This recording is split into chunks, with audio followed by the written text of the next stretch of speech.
ముఖ్యమైన రీజన్స్ ఏంటి, ముఖ్యమైన డిసీజెస్ ఏంటి సడన్ గా కార్డియాక్ అరెస్ట్ చనిపోవడానికి?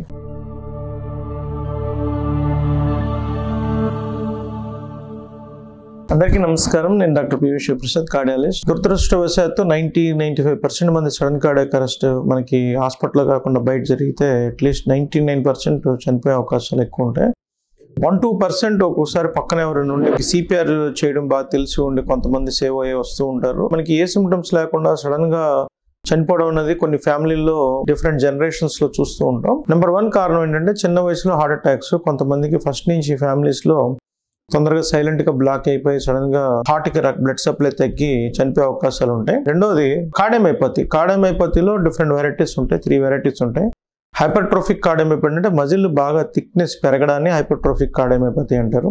దాని నుంచి ఎక్స్ట్రా కరెంట్స్ వచ్చి వెంట్రికులర్ టాకికార్డియా, వెంట్రికులర్ ఫిబ్రిలేషన్ అని వచ్చి మనకి ఆ టైంలో మనకి మిషన్ షాక్ ఇచ్చే మిషన్ అవైలబిలిటీ ఉంటే సేవ్ చేసుకునే అవకాశం ఉంటుంది. సో ఈ హైపర్ట్రోఫిక్ కార్డియోమైపతి ఉన్న వాళ్ళు సడన్ గా చనిపోయే అవకాశాలు ఎక్కువగా ఉంటాయి చిన్న వయసులో, లెస్ దాన్ 30 years.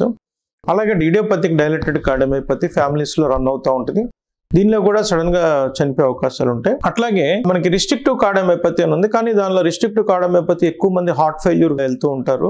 సో దానిలో టాకికార్డియా ఇండ్యూస్డ్ కార్డియోమైపతికి వెళ్తారు, కానీ సడన్ గా చనిపోయే అవకాశాలు కొద్దిగా తక్కువే. తర్వాత నెక్స్ట్ మెయిన్ రీజన్ ఏంటంటే మనకి ఎరిథమియాస్ అండి.